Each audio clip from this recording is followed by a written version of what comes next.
Hello, everyone, and welcome to Full Time, where we take you around the world of soccer locally, regionally, nationally, and internationally. Full Time is presented by the Game Sports Podcast and powered by 91N. You're listening to Season 4, Episode 10 of Full Time. I'm your host, Daniel Scarpino, and with me is our co host, Gitano Gallo. Before we begin today's show, Full Time is sponsored by Little Caesars Pizza. With their two locations in Sault Ste. Marie, Ontario, you can download and access the Pizza Portal app so you can enjoy a delicious hot and ready pizza from Little Caesars today. We remind our listeners that recordings of Full Time occur weekly or bi weekly, and uploads to all of our platforms for public viewing and listening occur weekly or bi weekly as well. Ladies and gentlemen, we welcome you back to Full Time. We have yet another wonderful opportunity to talk about the beautiful game. G, my friend, how are you? I'm doing pretty well. Scarps, how are you doing tonight? I'm doing very well for sure. I was a little bit upset that we couldn't go and play futsal last night like we typically do on Wednesdays, but beyond that, I'm doing very well. Thank you very much, sir. In today's show, we will discuss managerial departures in the world of football, how the January transfer window finished up, Europe's Big Five, and the FA Cup. As always, if anyone would like to listen to our previous content, please check us out at Full Time on the Game Sports Podcast and 91N. And without further ado, Gaetano, and to everyone who has taken the time to tune in here today, let's kick off. We get today's show rolling by talking about the carousel of managers happening in the world of football. Gitano, there's been so much news over the past 14 days or so regarding managers and coaches in the world of football. Let's get the conversation started as to why so many things in this aspect of football have occurred at one specific time. Why do you personally think that all of these announcements have come out at the same time, roughly? I honestly have no idea. And they picked such a weird time too, like the middle of the January transfer window. So now, if a player might have been interested in signing for you, maybe he's like, oh, like, I don't know who the manager's going to be next summer. Like maybe I'm not going to sign. I think just the timing of the announcements has been weird. And the fact that they all came at the same time is just super, super weird. Yeah, it seemed like it was one after another. Even like a few things with Steven Gerrard announcing that he was staying out in Saudi and hiring some new staff members. Like everything just seemed to happen at once. And I don't, in my memory, anyways, I don't remember a time it was ever like that when it was just managerial announcement after managerial announcement. But nevertheless, here we are. And the biggest of all of that managerial news is that Jurgen Klopp has made the public announcement that he will be leaving Liverpool Football Club at the end of this season, marking an end to his 9 year stint at the club. Catano, regardless of our feelings towards Liverpool Football Club, we have to pay respect to them as one of the biggest clubs in England and one of the biggest in world football for all of that, for that matter. Klopp will leave the club as a legend, having transformed Liverpool Football Club, in his words, turning doubters into believers.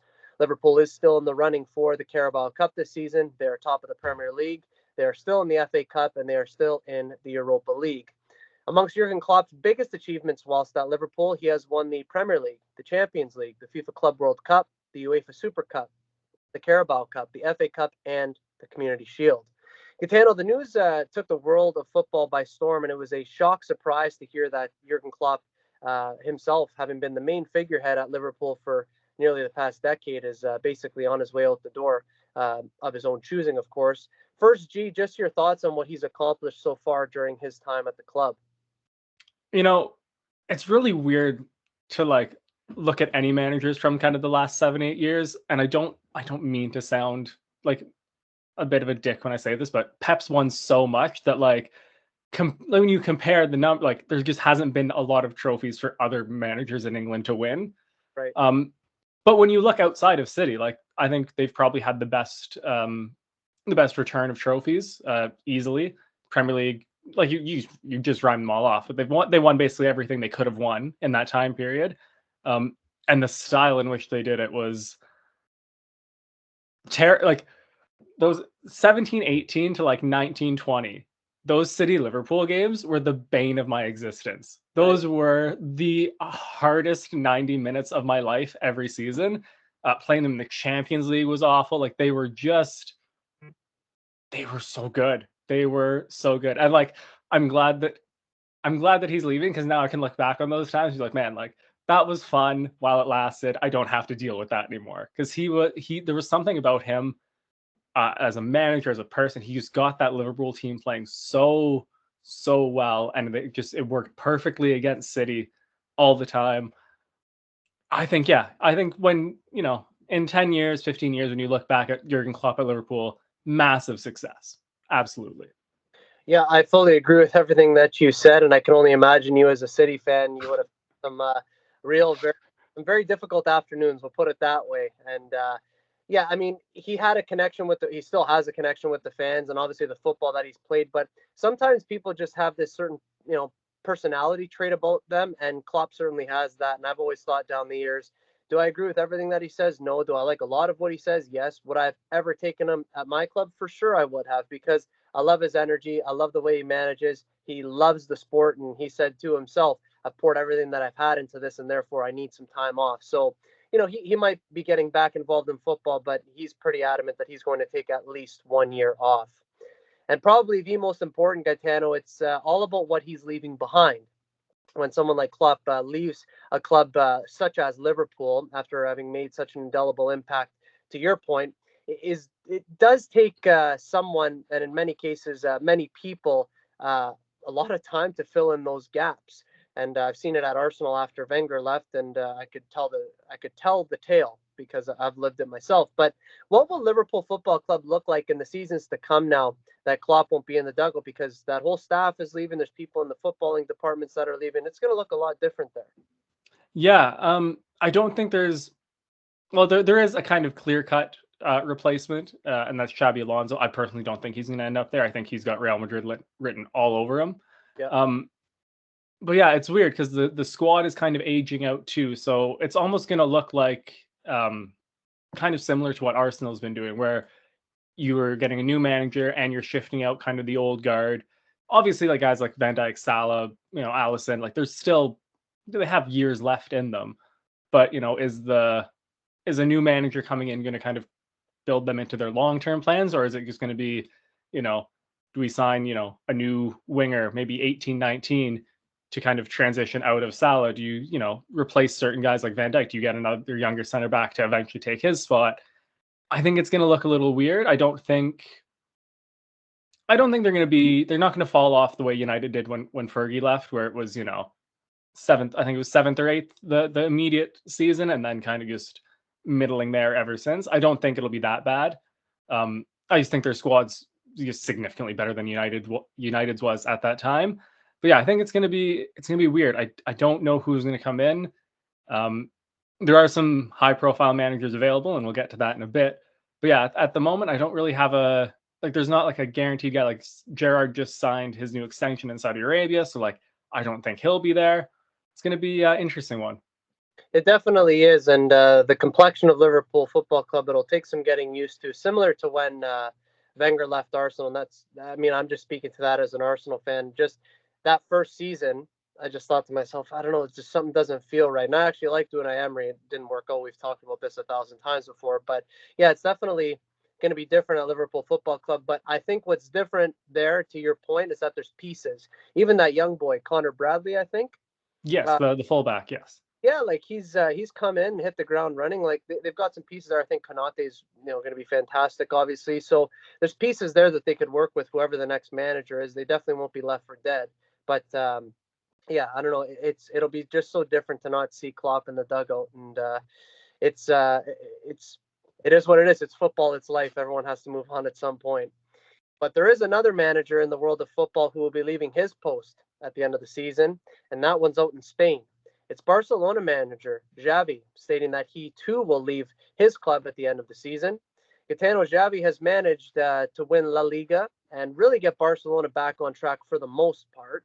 But he expressed to the media that his departure comes on the back of the pure difficulty of managing a club such as Barcelona.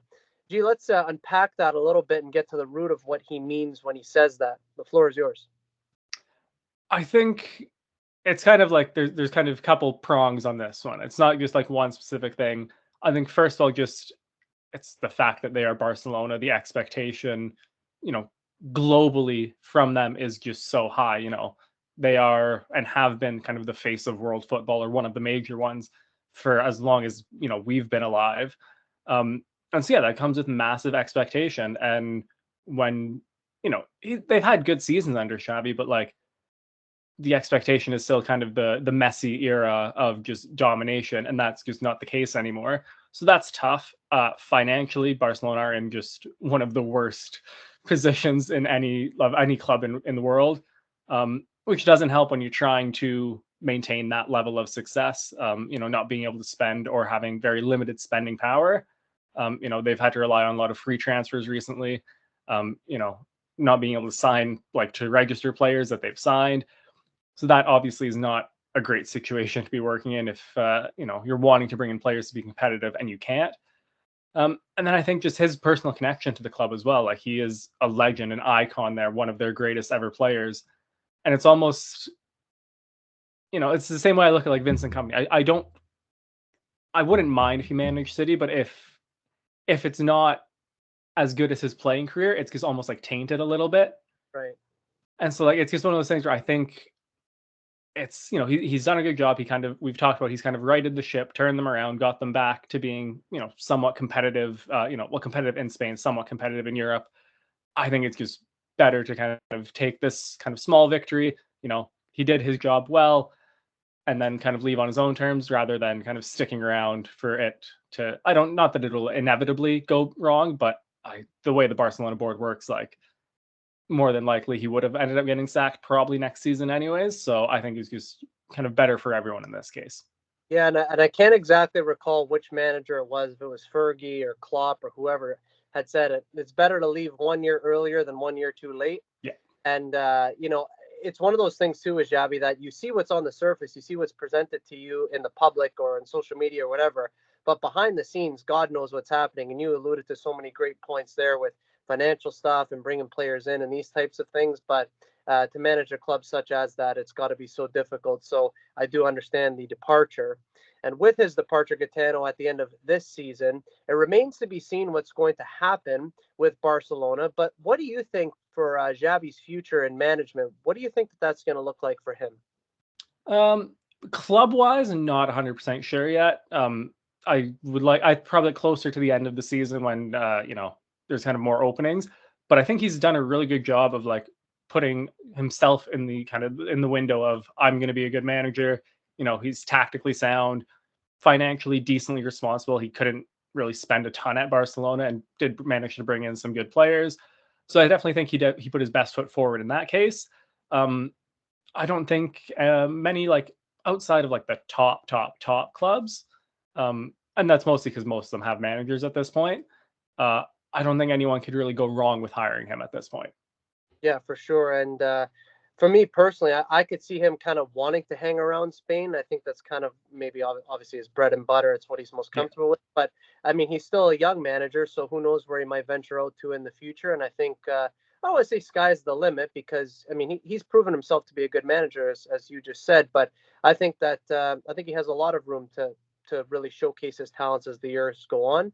And I think that he does have a promising managerial career ahead.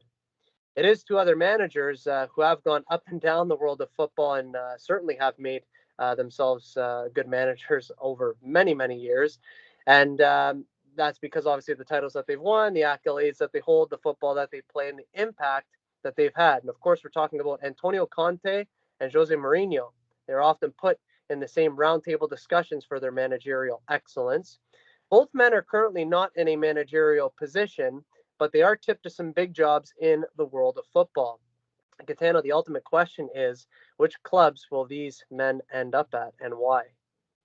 So you're gonna start with Mourinho, because I got there's two that like come to mind immediately. The first one, Chelsea. I think Poch has gone in the summer, and I think that is it what? It'll be his third time at Chelsea. Number 3. It just, there's just something in. I'm just picking up a vibe. I think it'd be hilarious, because it's going to end the exact same way as the previous two times did. But just for the pure box office, I absolutely would love to see that. The other thing I kind of heard him linked with is not actually a club, but the Portuguese national team.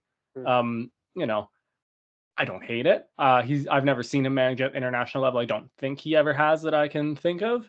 Me neither. Um, but yeah, I think that would be interesting. They've got a pretty decent crop of players. Some veterans, some young kids. So I think it would be interesting with European Championships and World Cups coming up soon. Definitely. And in the case of Conte, do you have any ideas or any sort of inclination as to where you think that he might go? I think he'll stay in Italy. I don't see him like leaving there. But I think that it's also going to kind of be one of those things that at the end of the season, as managers kind of either leave or get sacked, what jobs are available. But yeah, he's got Serie A written all over him. Yeah, and I've seen some reports about possibly AC Milan. I don't know how true that is. I mean, he's been around Italy, that's for sure, and I Yeah. also think that Conte will stay there. In the case of Mourinho, I don't know where he's going to go, but I do want him to go back to Chelsea almost just for the storyline. Like, I mean, it'll suck because Arsenal will never beat them. It definitely would make for some Just talk, you'll just have to wait till the third season, then it'll be fine. and it'll be a-okay. It's interesting because it's like you look at it, and yes, you could make an argument that he has unfinished business at Chelsea, but how do you have unfinished business when you've already been there twice? And I think he's won what, 3 Premier Leagues whilst he was there. Yep. Won just about everything while he was there, outside of like a Champions League, I think. Like, Yeah, and maybe that's the unfinished business. But at the end of the day, too, I mean, I don't know what's happening with the financial fair play stuff. We're going to talk about that in the transfer window discussions here in a minute. But I don't know if Chelsea's going to be in any trouble moving forward because they spent a ridiculous amount of money. So, I mean, Mourinho's a very intelligent human being, and I'm thinking that he's going to make a wise choice. But who knows? There could be something off the grid that, like a national team or something like this, that we might not expect. But we will definitely keep a close eye on that. From management to players, it's time to discuss the January transfer window. More specifically, we will discuss how the January transfer window finished up. Gitano, before we get into the bigger deals that have come across the world of football, I just wanted to get your thoughts on this window because, as we are going to discuss, this transfer window was very unlike the windows that we've seen in the past. yeah, I don't want to say like shocked, but definitely surprised at how little was spent. And little is a relative term. It's still probably in the hundreds of millions. I assume you've got the final tally there. But yeah, like I said, compared to the previous couple windows we've seen, definitely a quieter, more strategic window than just the typical splashing of cash. Definitely. And to some of those points that you just mentioned, it was a cautious approach that was taken by clubs in the world of football this January transfer window. So very different as to what we're used to. Is this a trend, G, that you foresee happening moving forward? Or are clubs going to eventually, like you said, splash the cash like we've been accustomed to seeing over the past years? I think just with FFP right now, and just there's a couple of the major spenders kind of in hot water that can't spend. So I think maybe the next couple will be a little more tame, but like once they kind of get, 'cause it works in like 3-year periods. So kind of once they kind of free themselves up from the current kind of period, then I expect to see some money flying around again. Yeah, I think so too. It probably is only a matter of time, but for this moment in time, I think most clubs are just kind of taking a knee on it, if you will. So what we're going to do now here, folks, is we are going to highlight some of the transfers for you, and this is going to be the final time that we do it, as the transfer window has concluded. The following transfer information comes from The Guardian. First, it's Sacha Boey, who goes from Galatasaray to Bayern Munich for 25.6 million.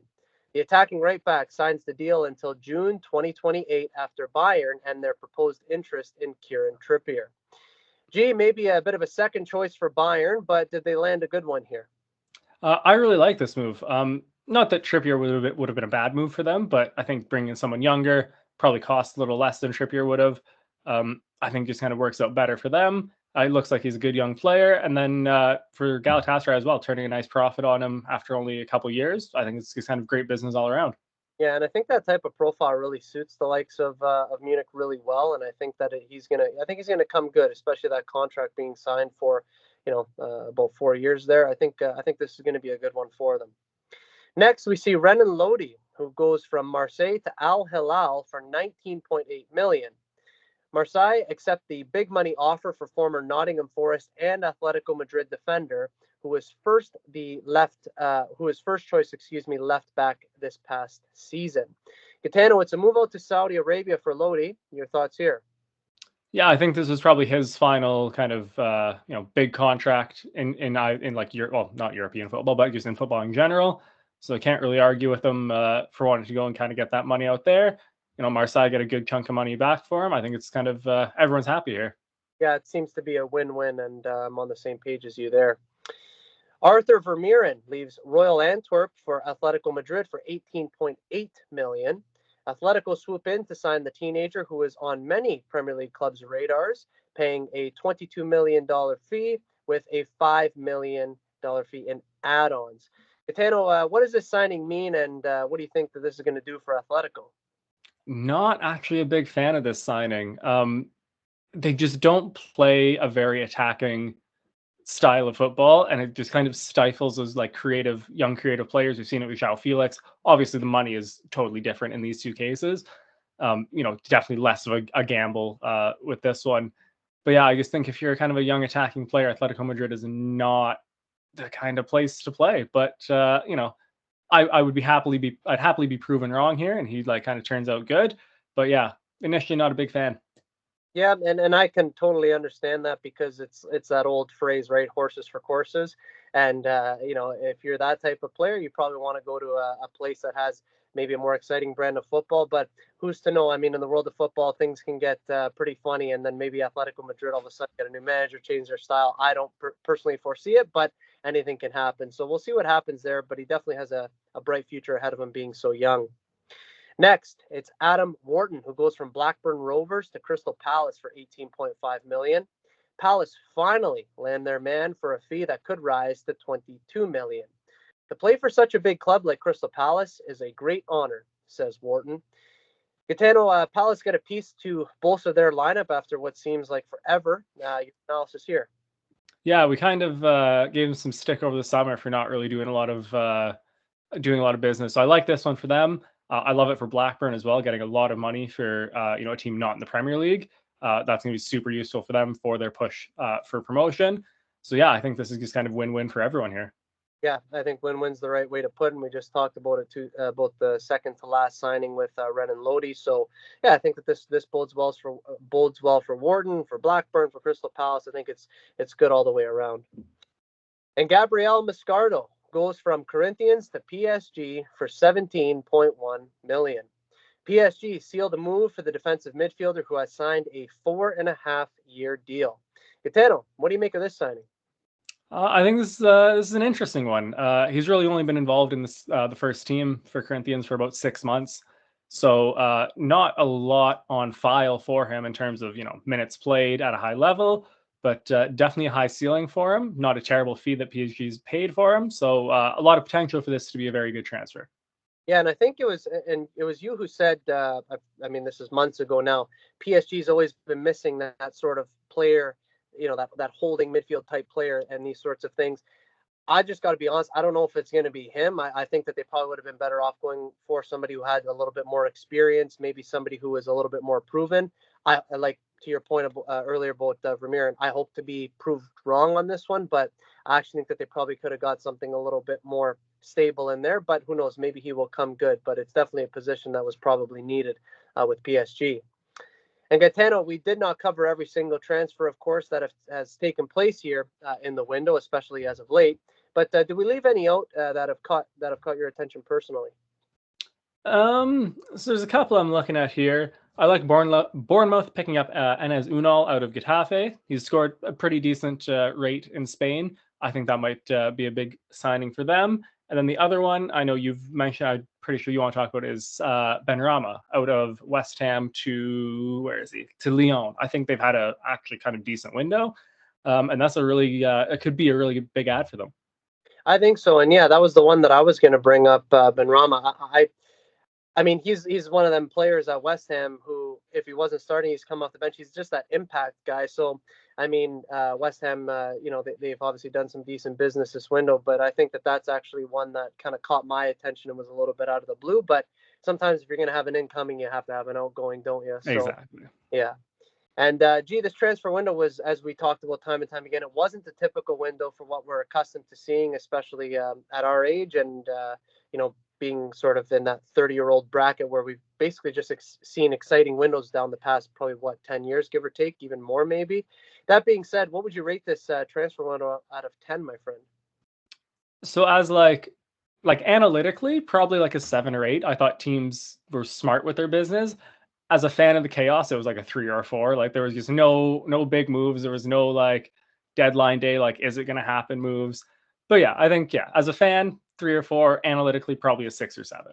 Right. And I've only gone for it. Well, I mean, I guess you can call it a hybrid, but I've given it a bang average 5. Yeah. And it'd be a little bit politically correct to say that. But like you said, analytically, it makes a lot of sense as to why teams have done this. But there was nothing that completely got us out of our seats. But I do appreciate the cautious and more methodical approach. It gave it, I'm not going to call it a more fun because it wasn't fun, but it gave it a newer layer of complexity for us to look at, which I did enjoy. And you said it a couple of shows ago that it's nice to see that not everyone's just being reckless and actually having to think about the signings that they make. So I'll give it a bang average 5. And with it being a bit of an interesting window here, G, would you say, or who would you say, I should rather say, who would you say won this transfer window with the business that they did?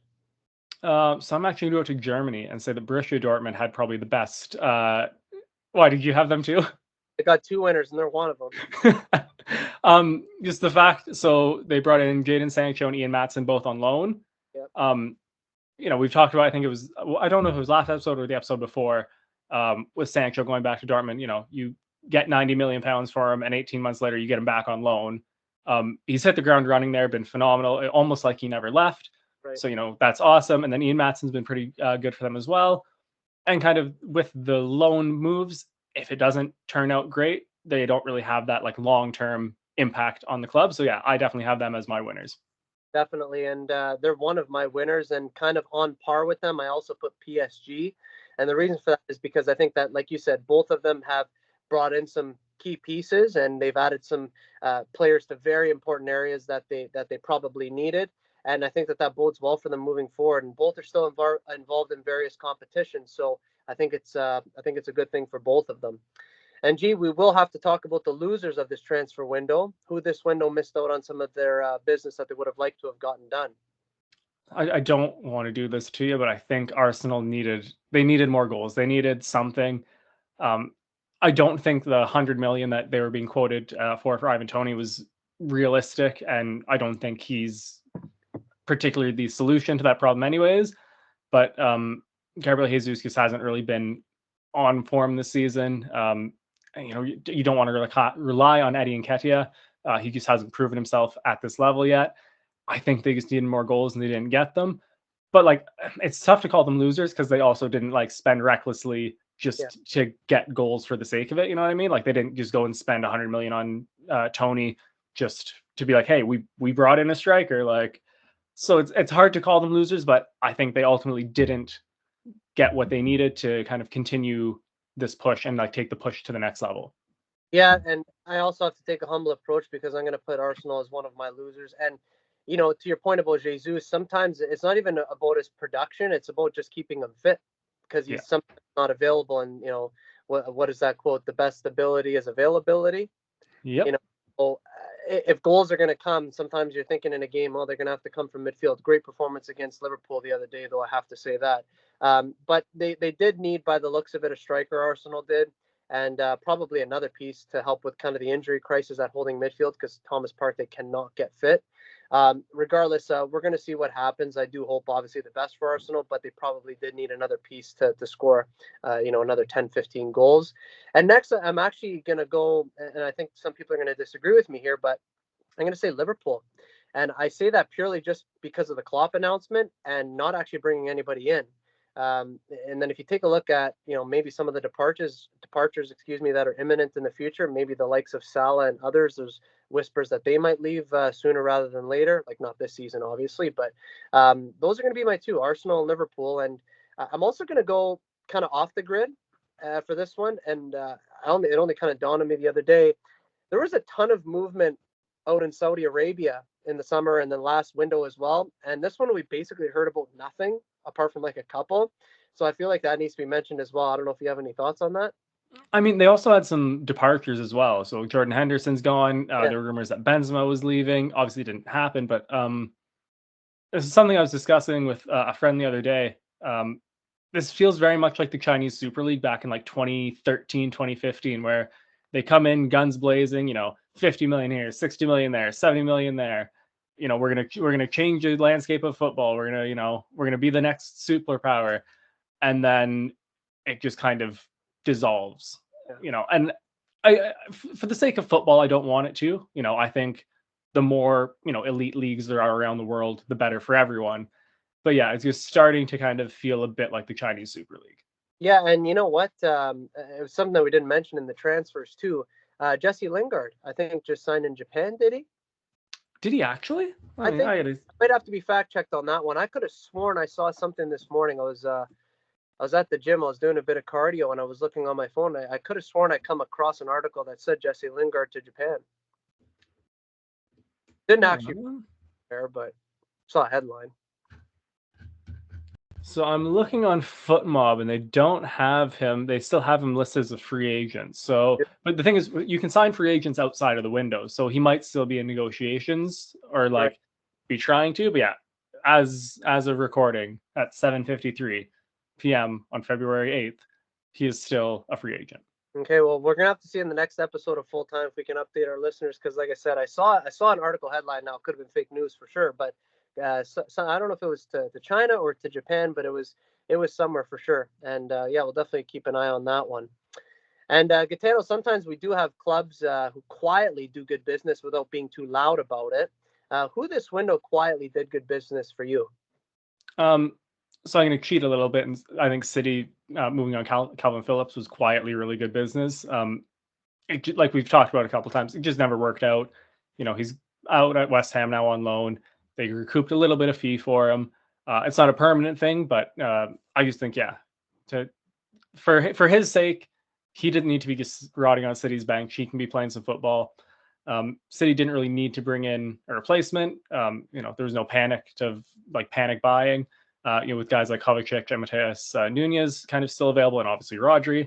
So I thought that was like it's like kind of they had a quiet window. They didn't do any bad business. I like that.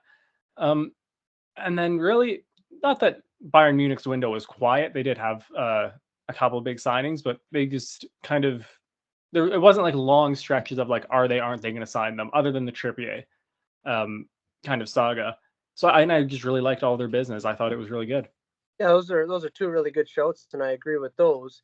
And I hate to say it, but like on Full Time, we always have to be honest. I'm first going to give it to Tottenham, if you could believe that. And I was actually saying in our preview show of the transfer window who was going to miss out on their targets, and I thought it would be them, but they quietly snuck in some signings, which is going to help their injury riddled lineup. So Spurs are going to get a rare positive shout from me. Probably the only time that's ever going to happen on our show. And second, I'm actually going to say Brentford because at this moment in time, they are in a bit of a relegation scrap. We'll talk about that a little bit later. And even though we probably both believe that they won't get relegated, they held on to Ivan Toney. And I thought that was when Thomas Frank came out with that quote, Toney will not be leaving. I said, yeah, okay, Arsenal aren't going to get him and that no one's getting him. So they were also able to sign two key players in the window to help the youthfulness of the squad. So I actually think that Brentford are one of the quiet winners in this one as well. And with that, that does bring us to the end of the transfer window for January 2024. The total amount spent this window in the world of soccer was in the ballpark of 800 million. As per reports via The Athletic and The Guardian, it states that it was around that 800 million mark. Comparing that to last season, where by the time the add-ons and everything else were accumulated, accounted for, and tabulated, there was over 1.6 billion spent. So a much more cautious and careful approach to transfer window where the spending was cut by more than half.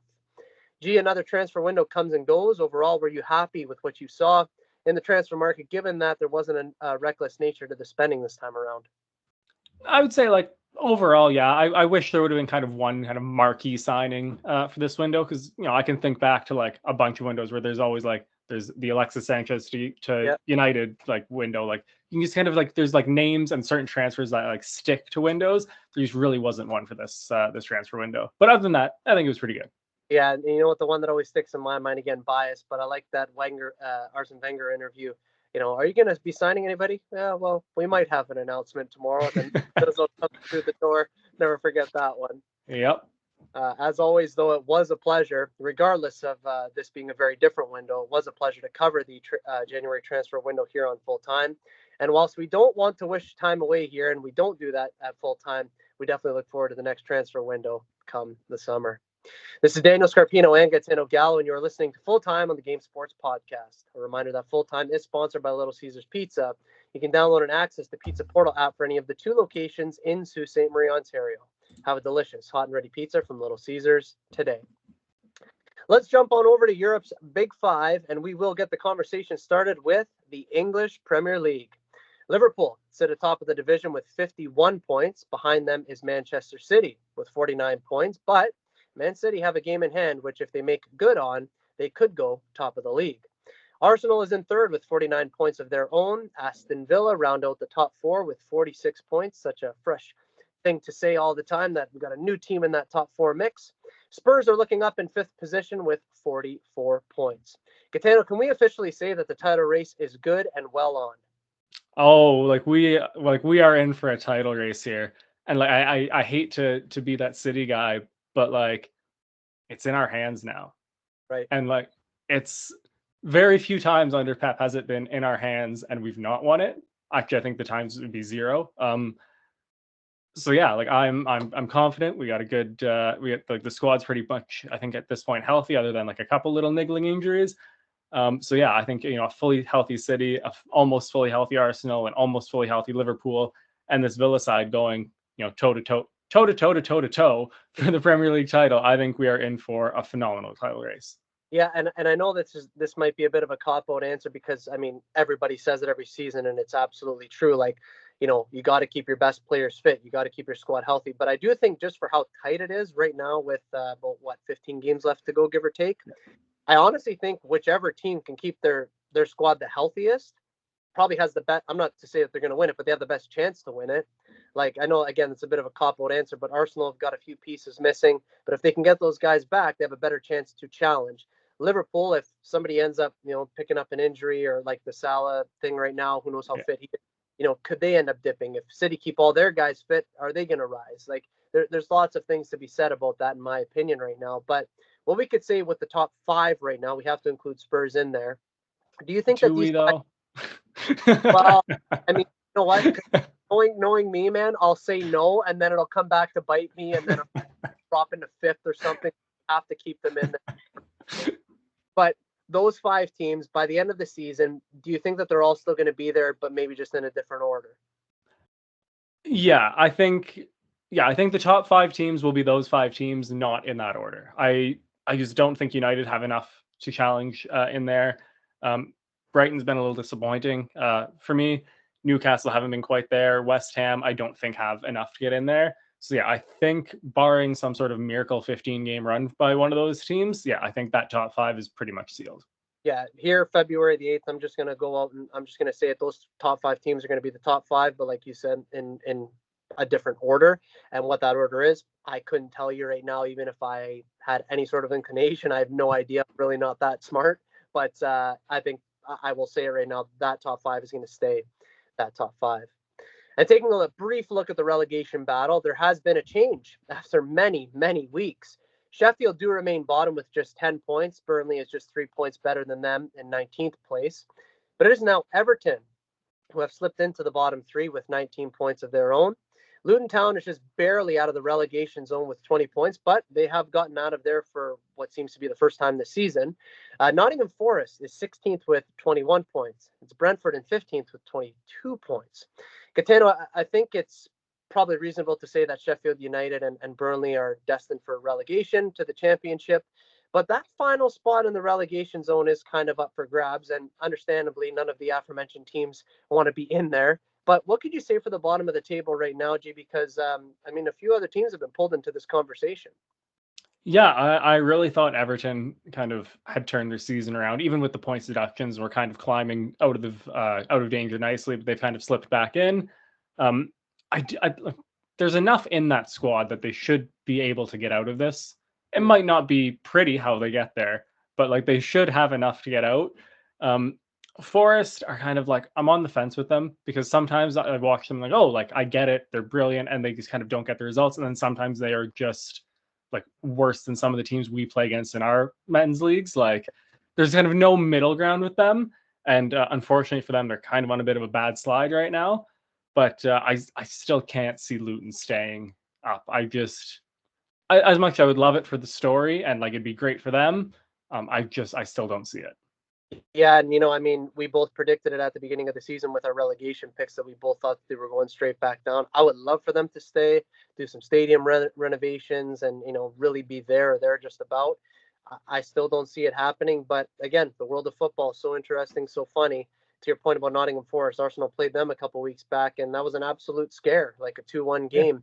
And I mean, Arsenal had like 81% possession of the ball, but Forest were solid. Like we had a very difficult time breaking them down. So sometimes their football is really good, even though it's like defensive and these types of things. But when they beat United, they caught them out on a couple of counters. Like they were really solid. So Forest, I don't know. It's gonna be tough to say.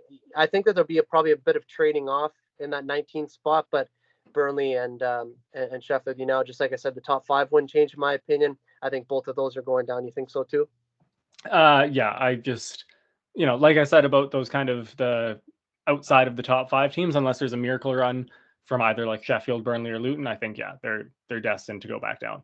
Yeah, and that's just kind of the way it is in football. But in the case of Burnley, at least, I think that they'll probably shoot right back up. So, uh, Yeah, or even if they don't come right back up, like they'll do the right business that will get them up properly. yes, Yeah. exactly.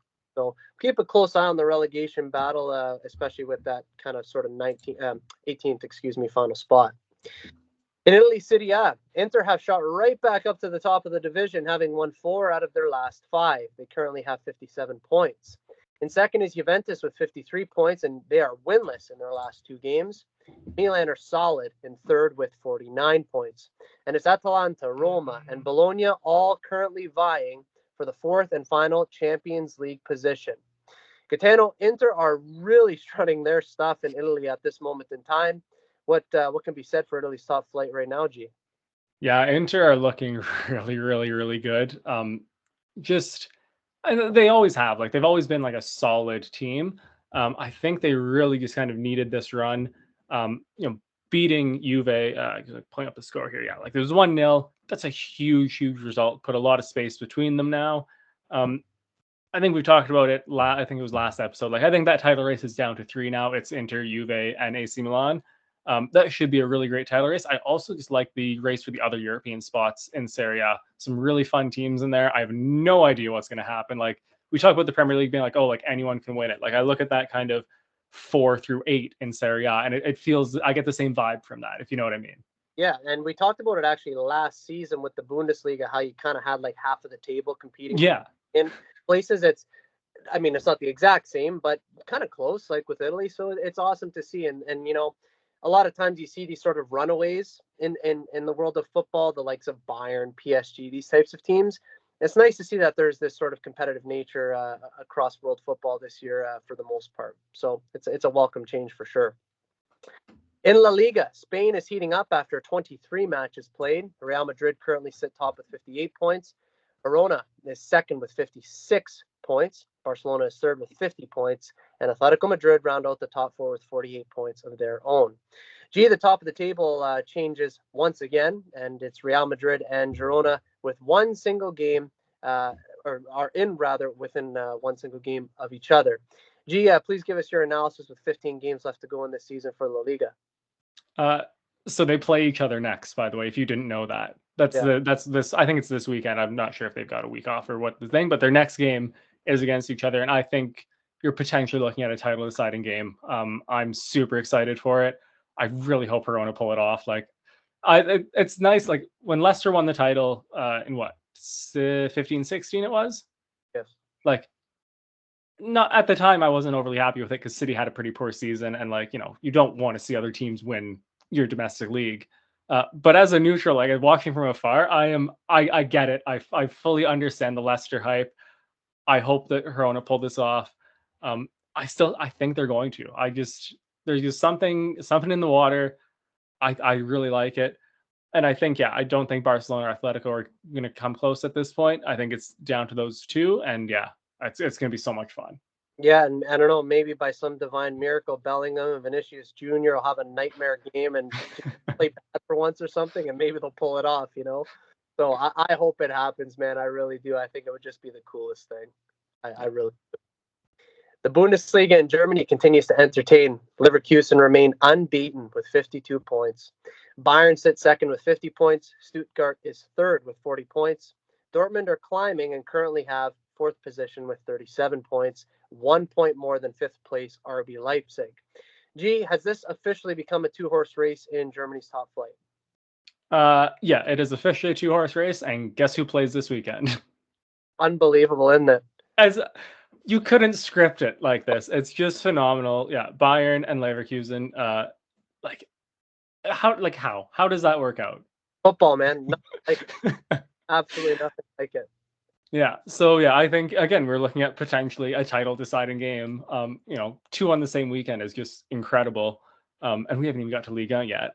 But I think it's at this point a two-horse race. I don't think, like we talked about Dortmund doing good business. I don't think their business was good enough to challenge for the title, but it should be good enough to at least push, in their domestic cup and stay in a Champions League spot. And the rest of kind of the European teams, or the European places, like Leipzig's kind of got their shit together, and they're kind of looking back to form. So I think it's a two-horse race. And do I think Leverkusen are going to go undefeated still? No, I think there's a loss somewhere in there, whether it's this weekend to Bayern or not. But I still think they're going to hold on and win the title. Yeah, and I mean it's really not too bold of a shout. I mean they've played fantastic all season, and I'd love to see somebody new win the Bundesliga. So I'm all in for that. I think that the race in Germany is going to be unreal. You couldn't have scripted it any better. And all I know is that Sunday night, as the Super Bowl is going to be on, I'm going to click my phone looking at soccer because this weekend's going to be absolutely wild. So Taylor Swift and all that, I couldn't be bothered, to be honest. Not a Swiftie, no? Well, you know what? Some of the tunes they got me going, but I mean nothing gets me going like a little bit of a title race in footy. You know what I mean? But speaking of the Super Bowl, I think the halftime show Usher, and then apparently there's some two guest stars coming. I know it's not in our programming here on this show, but I feel like we should probably mention it for everyone because it's one of those things, like the Super Bowl just kind of transcends everything for some reason. So I mean, it was inevitable that it would kind of seep its way into this. Yes, exactly. And all we can hope for is that, if somebody hit the Sioux celebration, maybe after something, we'll take that. I know the guys at 91M, they're gonna end up watching this episode. They're gonna think like, what the hell are they doing? What's wrong with This is why we don't get asked to feature on any of the football podcasts. We just have our own little corner here. Anybody available to record us? Not Daniel and Gitano. Yeah, exactly. That's why we leave it unread. Exactly. Finally, France's Ligue 1 stays more or less the same. PSG are top with 47 points. 8 points behind them is Nice in second, Brest third with 36 points. Lille, Monaco, and Lens continue to push for European places. Gitano, not too much to be said from our last conversation for France's top flight, but is there anything out of the ordinary that we see here? Not particularly. Even looking like lower in the table, not just the European spots, looks pretty much as you'd expect, outside of Lyon having just an awful year. Hopefully their business that we talked about a little earlier will kind of give them a boost. They don't have a chance at any sort of European football, but on the off chance that it happens, it would be an absolute shame to see them get relegated. Oh, I think so too. And they're a big club in France, and I don't want to see that. And I think, like you said, the business that they've done that should do well enough to keep them up. But nothing too out of the ordinary that we're seeing there in France. The FA Cup is raring to go in the fifth round of the competition, consisting of the final 16 teams. The teams who have qualified for the fifth round of the FA Cup and who will attempt to earn their way into a quarter-final spot are the following: Coventry, Maidstone United, Bournemouth, Leicester City, Blackburn Rovers, Newcastle, Luton Town, Manchester City, Nottingham Forest, Manchester United, Chelsea, Leeds United, Wolves, Brighton, Liverpool, and Southampton. G, the magic of the Cup continues. How did you enjoy the fourth round of games that just passed us by not too long ago? City scored and won at Tottenham Hotspur Stadium. I'm happy. We could lose every game for the rest of the season. We got that. We got that one out of the closet. We're good. I'm so happy. Yeah, no, I could imagine that you are, and we've definitely got a lot to look forward to, not just with City, but to the entire fifth round of the FA Cup with these last 16 teams to look forward to, really. And what we're going to do here, G, is we're going to go through each matchup and select our winners right here, right now on Full Time. One of the funnest things that we always get to do on our show. So first, we've got Coventry and Maidstone. This is the matchup 100%.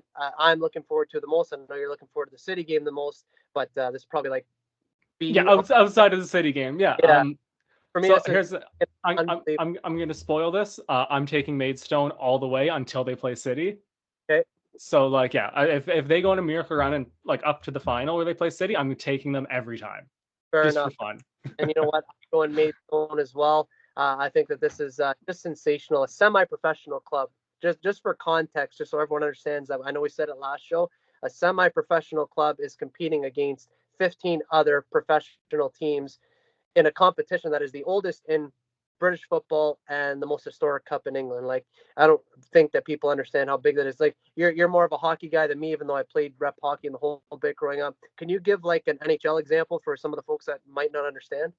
This would be like an like not even an ECHL team. Like I don't even know what's lower than the ECHL. Like there's there really isn't a lot, but that would be like them playing in like the playoffs. And Yeah, there you go. it's just like and like not just like there for like for fun, like oh like let's just throw this like the Wheeling Nailers. They're the only ECHL team I know. Like it's not like oh let's just throw the Wheeling Nailers in the playoffs for fun. Like Right. they've they've beaten like other professional teams to get here. Like it's insane. Yeah, it's incredible, and I love their last game. Just and when you say the magic of the cup, like it really encapsulated that, This is didn't? it. This is it. Yeah, and I love when we were texting back and forth, like, my God, it happened. They did do it. Unreal. So yeah, I hope that it continues. But we're both going to take Maidstone for that first game, which is awesome. And next we've got Bournemouth and Leicester. G, who you got? Um, I'm going to take Bournemouth. I don't really know why, just off a vibe. I think they had an okay transfer window. I talked about bringing in Enes Unal a little earlier. I think they just, yeah, have a little bit more. Fair enough, and they do have a little bit more, but I'm going to go the other way. I'm going to go Leicester, having a pretty decent season in the championship, and I think that they could kind of ride that high going into this competition. They'll field their absolute best team that's available to them, so I'll take Leicester on that one. It'll be Newcastle making a trip to Blackburn. Gitano, who wins this contest? It's kind of boring, but I'm going to go with Newcastle. I just think they're going to have a little too much for Blackburn, especially since Blackburn sold. Oh my God, I can't forget. I don't remember the player's name. We talked about it earlier. Oh, Orton. Yes, yeah. Coming off that, they didn't really, in like we talked about how they were going to use that money. Like it'd probably be a more long term thing. They didn't do anything short term, so yeah, I think Newcastle's got this one. Yeah, and I'm with you, G. I'm also going to take Newcastle, so we agree there. Just have a little bit too much, and Newcastle have been having kind of I wouldn't say they were having a bad season by any accounts, but in comparison to last season, certainly not as good. Got bounced from the Champions League, Premier League not going maybe to plan, but I think this might be the competition that they try and really target. Yeah, I think the expectations were really high for this season coming in, and like unrealistically high for them. Yeah, So I don't like you said, like not a bad season because I think the bar was just set way too high. you're right, and money can't buy everything. Like it takes time. Immediately it can't. Immediately it can't. In time, give it time. Yes. Luton Town will play host to your Manchester City. Gee, it needs no asking, but take it away. Yeah, I'm gonna take City. We've been to Kenilworth Road. It's a nightmare to go there. Like it is not a fun ground to play at. But City still should just have enough to get through this. Yeah, I think so too. I'm looking at probably a 2 or 3-0 type of game for City. Arsenal had a very difficult game there earlier this year, had to win it on the last, not kick of the game, header of the game from Declan Rice. So, yeah, tough place to go to, but I'm also taking Man City. Nottingham Forest, we'll see Manchester United roll into town. Gitano, what happens here? Forest. And like not just because I'm anti-United. We talked about them kind of being bipolar this season, like where you get really good or really bad. I think that they might rise up to this occasion, playing United in the FA Cup, and I think you might see the best of Forest. Fair enough, and I do hope that happens, but I'm gonna have to go the other way just because my gut tells me. So I'm going to take Manchester United, but yeah, I would love to see a win at Forest for Forest. See Manchester United bounce and just the misery continue. That'd be just tremendous. Chelsea welcome Leeds to Stamford Bridge. Gitano, who will advance? If this had been at Ellen Road, I would have went with Leeds, but because it's at Stamford Bridge, I'm going to lean Chelsea. Yeah, I have to go with you on that. Today or yesterday, I saw it today. I don't know if it happened today or yesterday, but Mauricio Pochettino gave a very, not emotional in the sense that he was crying or anything, but he was giving a press conference and he was saying, you cannot expect this team to do what cannot be done for what we are. And he was making his case it was a very heartfelt case, I must say that. I do believe that they'll beat Leeds, but I think, yeah, I don't know. Chelsea, if they're having a very strange season, but who knows? Maybe Mourinho will come in and pick it up after. Wolves and Brighton will look to captivate its audience, but who's going to the quarterfinal, Gaetano? This is the one that's kind of stumped me the most because I can see it going both ways. And the way both teams have played this season, it really could go either way. Um, I do just have a gut feeling that Wolves is going to squeak this one out. Yeah, I've also taken Wolves, and at the beginning of the season, it was interesting because they were losing games by very narrow margins, and this in the Premier League, of course. And I thought to myself, well, they're not playing bad, they're playing okay, and by no means are they playing great now, but they're playing good football, and they've got an identity about them, and I think they're well safe from relegation. They're probably not going to challenge for anything in Europe, but I like the way that Wolves have been playing. And Brighton, I'm not sure what's happened there. They seem to have taken a bit of a dip, to your point earlier. Yeah, I like they've kind of taken that step back. Last season they were challenging for Europe for almost until the last week of the season. Yeah, And again, I think it's one of those kind of the case with Newcastle where it's like the bar was set super super high with them that they were expected to challenge again. Like you said, like they haven't played bad. They just haven't played up to the level that we've seen them play. So yeah, I think Wolves might just squeak this one out. yeah, I'm going to go with Wolves as well. And finally, it is Liverpool and Southampton who will meet up for a clash at Anfield. G, what are you saying? I don't want to say it, but I think it's going to be Liverpool. At Anfield after the Klopp announcement, like I think it's just inevitable at this point that they kind of go on a run in at least one of the cups. So yeah, I think they're gonna comfortably beat Southampton here. Yeah, fair enough. And I'm also taking Liverpool. Well, not European, excuse me. It's a cup game, or a cup competition, I should say. Excuse me, to move on in the competition. Yeah, at Liverpool at Anfield, tough place. I think it's going to be Liverpool to go through, especially with all the Klopp stuff going on. They got to try and win something for them, and I do believe that they'll probably win the Carabao Cup, which we'll talk about next episode. But yeah, I think that'll be Liverpool as well. A reminder to our listeners that the fifth round of the FA Cup will commence on Monday, February 26th, and it will conclude on Wednesday, February 28th. All 8 games will kick off at either 2:45 p.m. or 3 p.m. Eastern Time, and all games can be watched on your local television sports network. Gaetano, we really only have 2 disagreements here. We both think that Maidstone are going to get it done. You think it's going to be Bournemouth. I think it's going to be Leicester. We're both taking Newcastle. We're both taking your Manchester City. You're going to take Forest. I'm going to take United. We both think Chelsea. We both think Wolves. We both think Liverpool. So we'll be able to update our listeners, not next episode, but the episode after, as to how all of this went down. This is Daniel Scarpino and Gitano Gallo, and you are listening to Full Time on the Game Sports Podcast. A reminder that Full Time is sponsored by Little Caesars Pizza. You can download and access the Pizza Portal app for any of the 2 locations in Sault Ste. Marie, Ontario. Have a delicious hot and ready pizza from Little Caesars today. Ladies and gentlemen, that is Full Time. As we wrap up today's show, we want to thank you all for being with us. Your support is unwavering. G, my brother, well done this evening. Matt, like a phenomenal episode. I love talking about the transfers. I'm so excited for the cup competitions coming up. I got to rep my World Champions badge for the first time, so I'm pretty pumped about that. It was a pleasure, Scarps. Thank you. Always is, and I'm glad that you got to rep that, and right, deservedly so. A reminder to our listeners that the next episode of Full Time will be recorded the week of February 19th, 2024.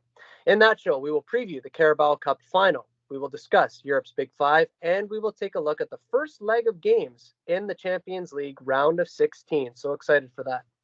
As always, we will keep everyone in the loop with all of the happenings in the world of football. For weekly content, make sure to hit like, follow, and subscribe to all platforms of both the Game Sports Podcast and 91N. on YouTube, Spotify, Apple Music, Facebook, Instagram, Twitter, TikTok, and Podbean. For Gitano Gallo, my name is Daniel Scarpino, and thank you for tuning in to Full Time. We look forward to seeing you at kickoff next time back here on the Game Sports Podcast and 91N. Best always.